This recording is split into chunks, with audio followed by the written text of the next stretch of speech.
నీ జీవితంలో సమస్యలు పెరుగుతున్నాయా? అయితే ఇది నీకోసమే. చివరిలో నీ కోసం దేవుని మాట ఒకటి దాగి ఉంది. బైబిల్లో యోసేపు కూడా ఇలా ప్రారంభించాడు. దేవుడు కలలిచ్చాడు, కానీ వెంటనే ఆశీర్వాదం రాలేదు. అన్నదమ్ములేమో ద్వేషించారు, బానిసగా అమ్మేశారు. అక్కడతో ఆయన జీవితం ఆగలేదు. ఎన్నో నిందలు, తప్పుడు ఆరోపణలు, జైలు జీవితం అంతా అయిపోయినట్టు అనిపించింది. కానీ అస్సలు నిజం ఏంటంటే దేవుడు అతన్ని వదలలేదు.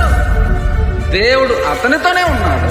చివరికి అదే జైలు నుండి అతను దేశాన్ని పాలించే స్థాయికి ఎదిగాడు యోసేపు. నువ్వు ఎదుర్కొంటున్నది శిక్ష కాదు, సిద్ధం చేసే ప్రక్రియను జ్ఞాపకం చేసుకో. కీడును దేవుడు మేలుగా మార్చాడు యోసేపు జీవితంలో. అలాగే నువ్వు ప్రస్తుతం అనిపిస్తున్నటువంటి కీడును దేవుడు మేలుగా మారుస్తాడు. అటువంటి కీడు ఒకవేళ నీ జీవితంలో ఉంటే దేవుడు దానిని గొప్ప మేలుగా మార్చుగాక.